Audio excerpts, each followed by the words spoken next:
I have been a professional tumbleweed. That means I have just basically roamed around the planet, had a great time. Also did an awful lot of personal growth and development along the way. I acquired a lot of skills. I've been in a number of industries. Welcome to Obehi Podcast, where we talk about small business tips, the power of your story, and your narrative. Are you a small business owner, a content entrepreneur, or you simply want to earn income online? Then join Acclaimed Academy, an educational platform that provides an online learning experience around the topic of storytelling, content creation, and online businesses. I am Obehi Ewafo, author of the storytelling series for small businesses and content creators. You can check out any of the books in the series on Amazon. Now let's get started with today's episode.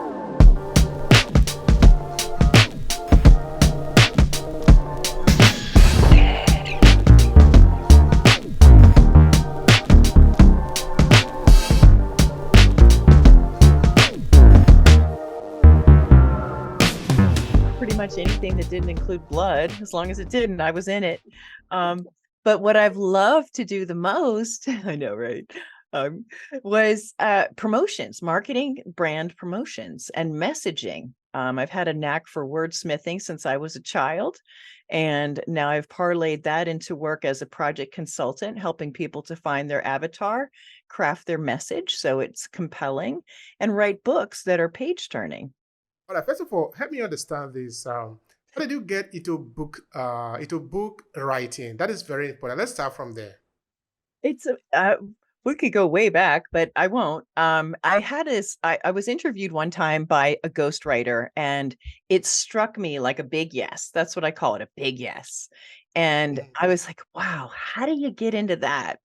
And it sort of unfolded for me as an opportunity came up to work in alignment with somebody in self-publishing.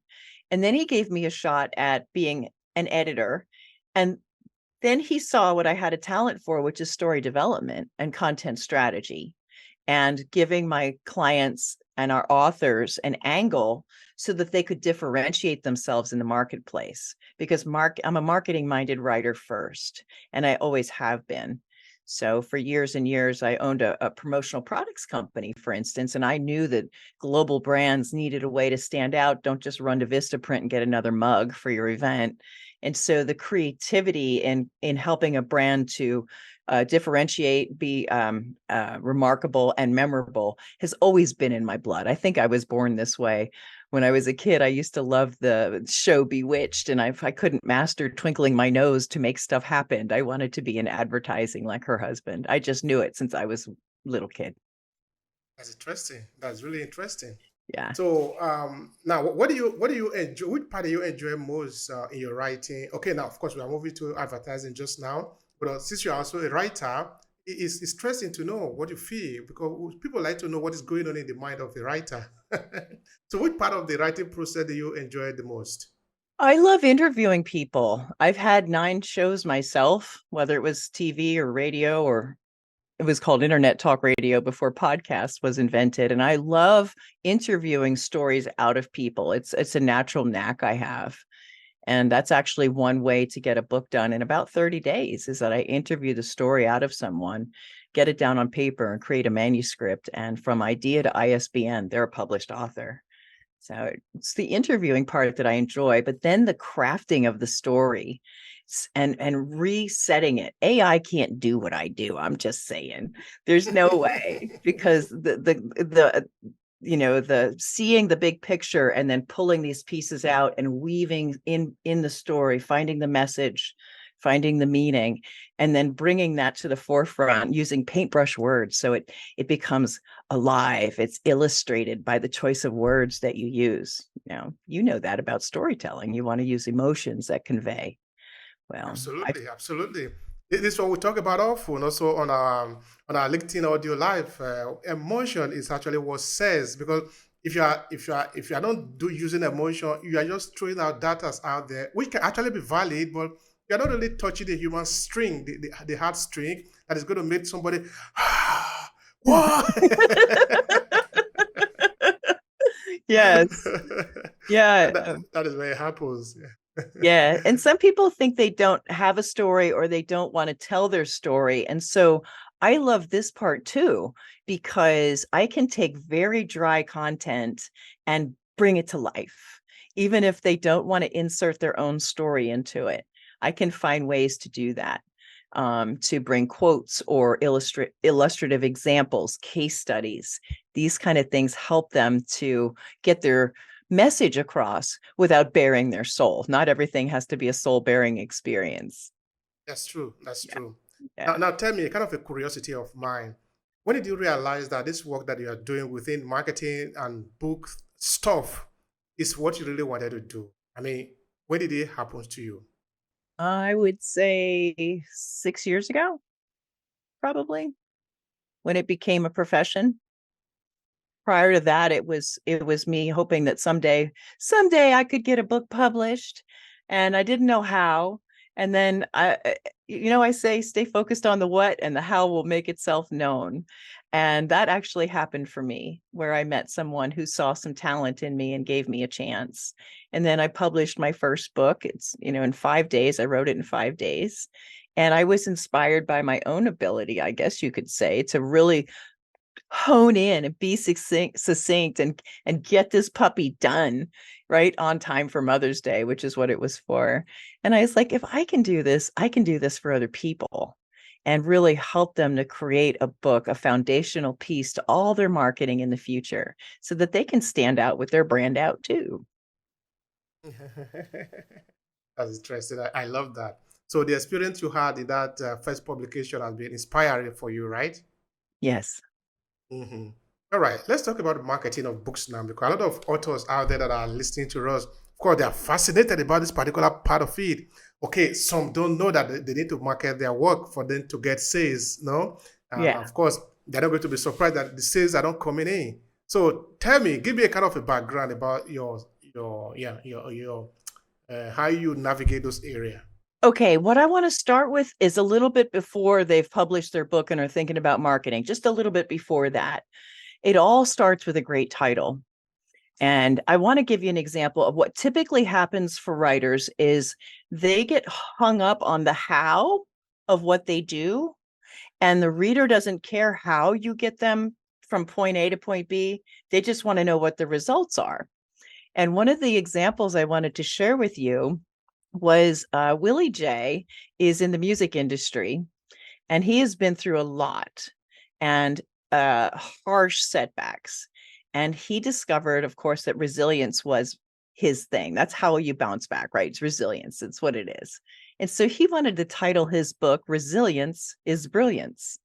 And I said, there's probably only, I don't know, a couple 100,000 books about resilience. Let's find an angle that makes it a little different, because your client, your ideal reader, that young buck coming up in the music industry, isn't sitting at home thumping his head saying, I need more resilience. He's wanting to know how he can succeed. He's wanting to know how to master this music industry. And so what we did was we revisited what matters, the mottos, those things about Willie that could be relatable to his reader. And he said, well, Lonnee, I always say, never stop winning, never stop winning. And I said, that's exactly what they want. So let's title it Never Stop Winning. And then he said, yeah. And then because they know his name, the subtitle is The Willie J Journey, or Willie J's Journey. That's it, Willie J's Journey. That book's going to come out in the fall, by the way. So it, Interesting. yeah, it really is. And the process of naming a book is something you asked me my favorite part. I have a lot of them. And I really think, now that you've asked, I think this might be it. I absolutely love naming and one-liners and domain names and catchy things so that people can remember you when you're on the air. And he has a website called Pure Mission Entertainment, and it's Pure Mission ENT. If he's on a podcast, nobody's going to remember that. And I said, listen, we got to get a website for you. You want to be continue to be a keynote speaker. How about if we do a little double wordplay and register a website called bookwilliej.com. That way your book can appear on there and it doubles as your speaker page. Oh, he loved that. So That's I brilliant, really of course. That's thank brilliant. you. So it's simple to remember. And that's what I love to do, is help people to stand out with their brand out, give them angles, to give them edges that they need in the marketplace to differentiate themselves. There you go. So you said those are important because they help you in the marketing afterwards, right? Yeah, they really do. You've got to begin with the end in mind. And as a story development person and content strategist, I always find out what's your big picture and let's work backwards from there. I call it engineering celebrity. You know, not everybody wants to be on stage or sell their courses or be a consultant. So some of the books that my favorite books are memoirs, and that's a completely different angle but you still want to have it speak to one particular reader. So that's the marketing part that I love about it. So you want to have a theme also. That's one of the ways that your book can really hook readers. Memoirs. My client right now is 85 years old. That's a lot of stories. Okay. It's a lot. And a lot of it is 32 years in the Coast Guard. Well, we could write a book about the military, but the real thing is, the theme is how bad things turned out good. And he's got that over and over again. It's like God's been watching out for this guy. and circumstances went this way and it made him end up over here and it was better for him. Like, that's the theme. So you want to find a theme for your book, to just spew stories that don't have a connecting thread is, first of all, it's hard to place in a category where people can find you and know that that book is for them. But secondly, it's kind of all over the map. You know what? Even celebrity memoirs have a limited shelf life. They really do. And So why? why? There's only so much to learn about Oprah. Okay. I mean, it's a limited shelf life book. It's not like Who Moved My Cheese. That book has been out forever. And that's a business book. It's only 80 pages. And they've sold millions of copies because it's relevant and useful in the business and marketing world. And they continue to market it. So granted, there are two different books, but a memoir, is even a celebrity memoir, really needs to have an angle that will inspire if they're going to use it that way. If they just want to have a legacy book, that's cool. It doesn't have to be a teaching book, but you want to be able to share your stories in a way like these vignettes with this 85-year-old and all of his cool things. He was a blimp pilot. He was a Formula 4 race car driver. He was, behind enemy lines in Vietnam. Like, there's a lot of story here. And that thread of how things went bad, but they turned out good is universal. All right, tell me something, Lonnee. Now, you are writing. Okay, you said that your client now is like 80-something years old. Now you get 85. A client like this, 85, though. Yeah. Now you have the story in front of you. I don't know. Maybe you have to watch a lot of tapes. No, you have to read maybe books or documentary articles about this individual, and you are going to write a book about him. Which means you have a lot of information in front of you. How do you double down to the angle that is going to say at the end of the day? Help me go through that process. Sure. In this case, it was interviews that were recorded. Story after story after story has been recorded. So I have 30 or 40 hours of recording it that creates transcripts for me to go through. And then knowing that I have this thread to work with, how things that turned out good from bad, helps me to take each of those stories and place it in a particular way, so that it's not a chronological, I was born and this happened and then I grew up and this happened. No. I write stories that are kind of a mismatch, make it like there's a thread back here and it shows up again here. So the reader goes, oh, wow, this is really like, you never know what's going to happen next, but it all makes sense. Piece of chocolate. Yes. Now, I love that you asked me this question. I wrote a book. This guy came to me with 200 books in his library. 200 books. He paid me extra to become a subject matter expert, an SME. So guess what? You'll never guess the topic. You would never think it could be interesting. I know I didn't, but I'm so proud of this. The topic was the game of solitaire, the card game, and the history behind it all, the names and the games, and how the foundational layouts changed and why. And really the whole compelling question that started this guy asking and looking at all these books, 200 of them. And I had to take all that in. And then I did what you suggested or thought I would be doing, which is go out. I looked at documentaries, I did deeper research, and I'm so proud of this. I actually found missing pieces that had not been put together by any author so far, and solved some of the mystery behind the name Las Vegas Solitaire. Because Super. I know, Super. right?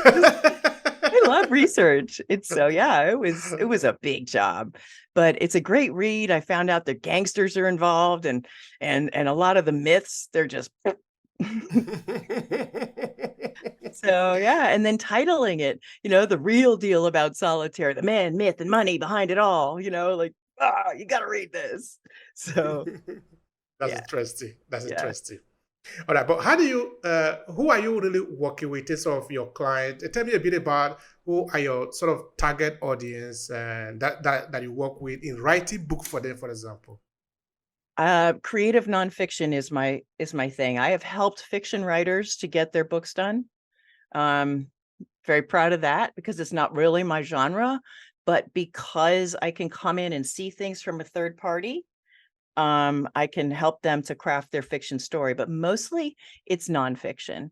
And so that can range from self-help, inspirational, and memoir. And lately, what I've loved to do are the memoirs of the oldies. Because, TikTok, look at the clock. It's time to get that story done. Leave your legacy. Don't die with their story in you. And I Oh, how really much I love, love that. yeah, that's my favorite. Because you're touching story now, no? That is really what it is, no? Because you don't need to, I usually say to people, you have come to life, no? You came with a baggage. You don't need to go just with the say box that you came with unopened. Because if you didn't say it, if you didn't if you didn't download the information you came with so that other people can see it, that is a closed box. You don't want to do that. You are cheating humanity. Open it. Say it. You don't need Yes. to be, you don't need to agree with people. That is not the essence. The essence is you are a human being. You have a different perspective. Say it the way you see it. You've heard the expression pay it forward. So I've changed it to say it forward. Please say it forward. Please, because it matters. It matters more than you know. There are people out there waiting to hear, whether it's a saga to success or how to do dishes better. If you have a skill of any kind, you're the expert at it. Share your knowledge. You would be surprised probably at how many people want to buy a book on the game of solitaire, even though we all know how to play. You'd be surprised at the people who are inspired by the struggle to triumph, or just the left brain stuff. Like one guy has a theory on changing jobs quickly, and that's completely against what they've taught us, right? They always said stay at the job for a long time and build history, right? He says no, you should change jobs every year, gather the skills, and then advance. And so I named the book Job Hop to the Top. And you like that? The other day I was talking to my wife, who was saying, because I hope to do some project in Nigeria that, of course, I'm already doing. I'm writing a series of memoir about my people, where I'm coming from, because some people might say, oh, there is already a lot of books out there, but it's not true. That we have too few books, in my view, because there is no book yet about my village. So what is people in my village can find a book to read about themselves? There is no book about my father. Who said the life of my father is not worth talking about? So there is a lot of things that we can still talk about, write a book about. Yes, absolutely. Mm-hmm. It So matters. the story matters, no? Because imagine if you were just like talking about the food we eat, a different perspective of it, in that you have a way of cooking that is different from maybe the next neighbor. It might be the same food, but what about the romance around it, the thing that you do, the what the Italian will call the contorno, no? Meaning all the little things around it that you do, the dance around it that you do. Not everybody does that. By you saying it, you give the world the opportunity to see the same thing, but from a different perspective. I love That that. is lovely. Yeah. Yeah. All right. Yeah, I Yeah, yeah, appreciate please that. go. You want to say something there? Go, I want to say. We are here to just share. Okay, one of the other compelling things to do, a hook that will sell your book, is if you keep it short and simple. Not every book is meant to be that way. I mean, we've seen big fat science fiction books and that kind of thing. That's not what I'm talking about. But what you want to do is have a book. It's called a short read. Now, listen, people are busy, right? So that's why audiobooks are so popular. That's another great way to sell your book, is have an audiobook produced, because a lot of people get their learning through their ears these days instead of their eyes. But what I've found is that having a book that's under 100 pages gets finished. In fact, this client, this book, just the other day, I'm not trying to advertise, I'm just trying to point out, it's a Go small, ahead. it's a small book. And it's, so this is in print, it's 50 pages in hardcover, but in paperback, it's 70 pages. What happened for her, she was launched on Tuesday. She's #1 bestseller in all categories. And what happened was so cool. A guy got the book, her book, was able to finish it like that, and then did a review that blew both of us out of the water. And all of that has happened this week in a matter of 3 days. So when you write a short read that has impact, well, I call it a short read that readers love to read. It makes a difference. You want them to finish your book so that the end becomes the beginning, so then they can find you and work with you, or just applaud you, whatever it is that you want your book to do for you and That's them. that's lovely. Now tell me more about the business of book writing. Now we know that for your book to succeed, you need to consider the title and how you are wording the things. Now the book is written. How do you go about the marketing? Okay, so one of the things that I love to do, even before we get too far, is I ask them to write. This is an exercise that everybody can do. I insist. It's called 5 rave reviews. And what I want them to do is to write out imaginary reviews of their book. That's going to tell me, like, helping them to write their Amazon description, for instance. I'm pretty Italian today, aren't I? I'm talking with my hands. You're welcome. Buongiorno. Uh, so yeah, those reviews are going to indicate really what that book is about, so that what they want it to be about, it's usually a preliminary before you write, but you can do it afterwards. The point is, it gives somebody like me. So not every writer is good at marketing copy. Okay, ghostwriters or assistant writers and editors, they can put down a story, but that doesn't mean they're good at marketing copy or sales copy.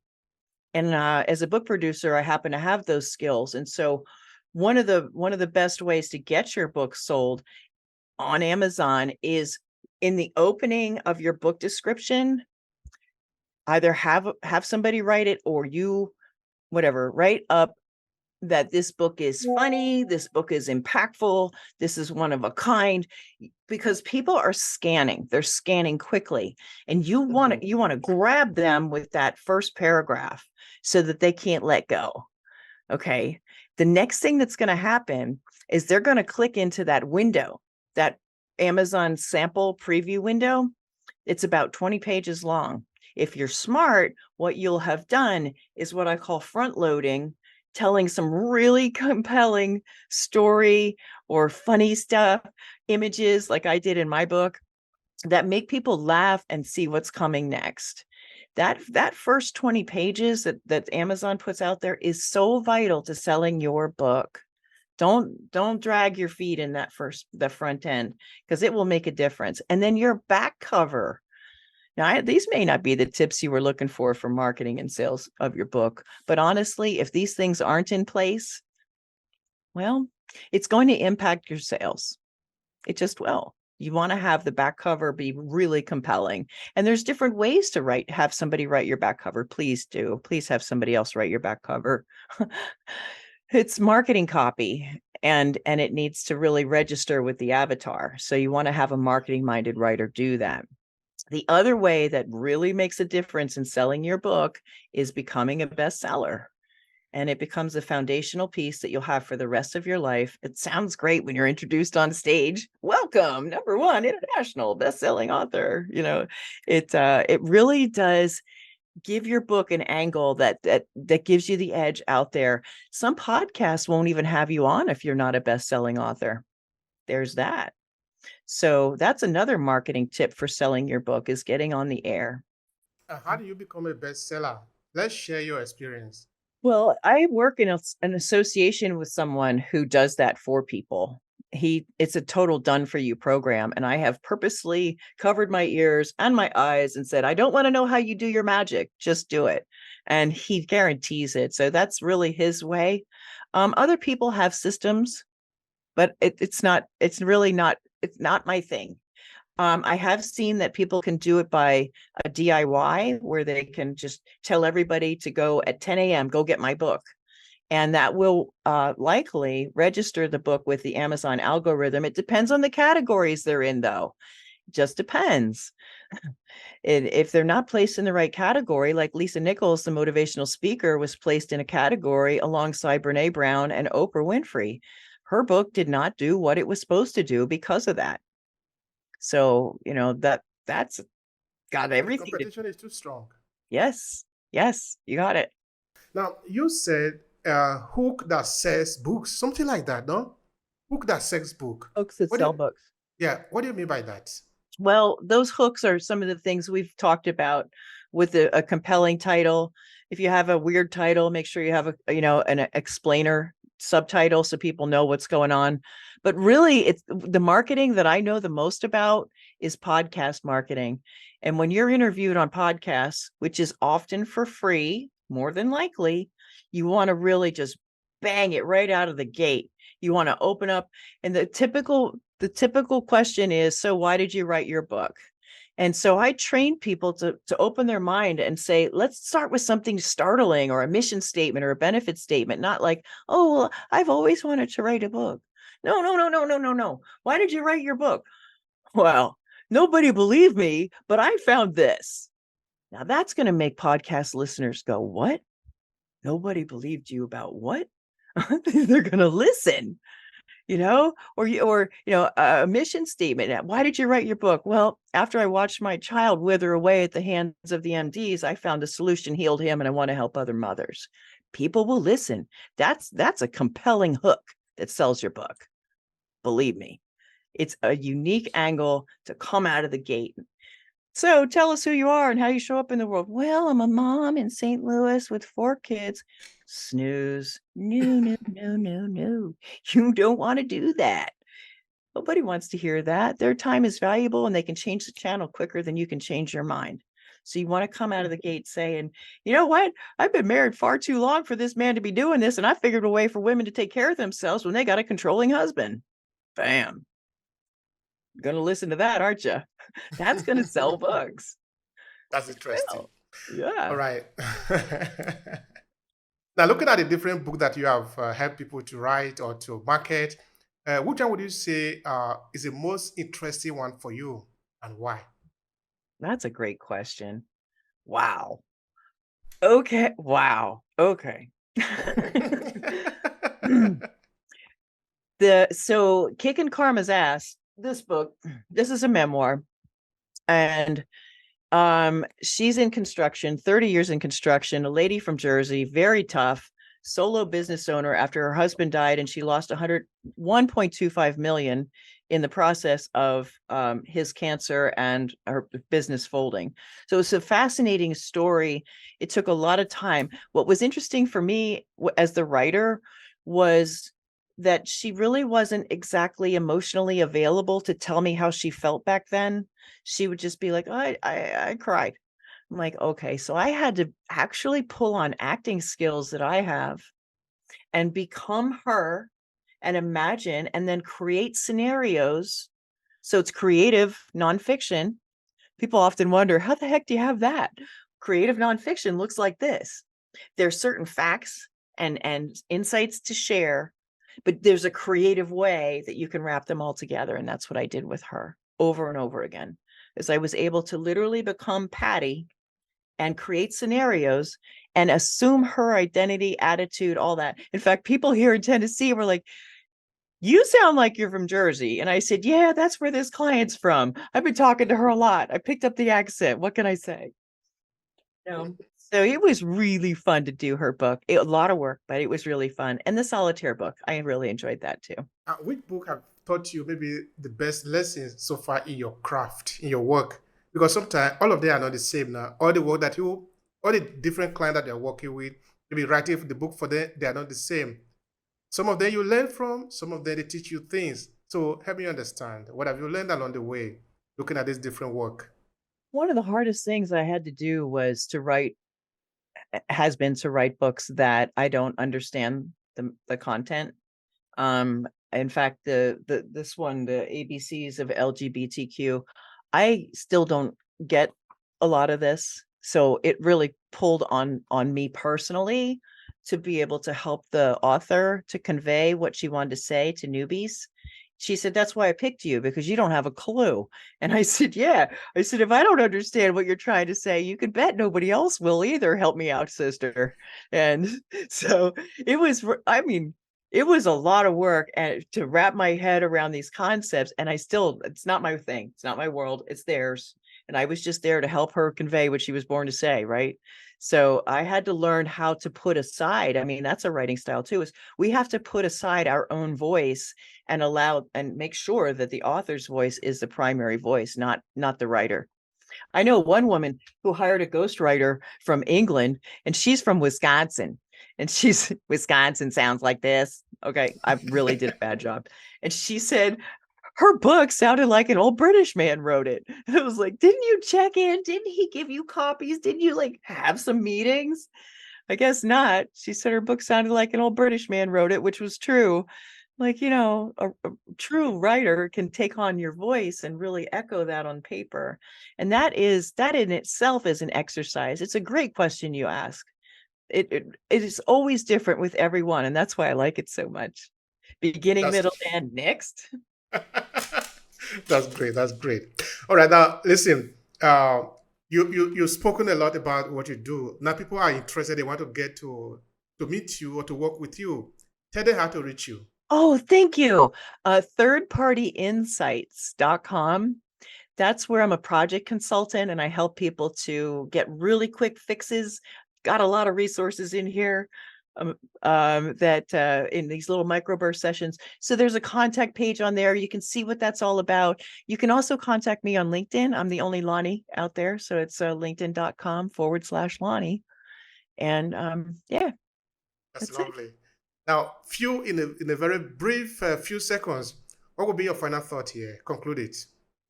Please convey what you were born to say. It matters. There's somebody out there waiting for you to share your story. Somebody needs you. You just don't know it yet, but they'll be glad you showed up.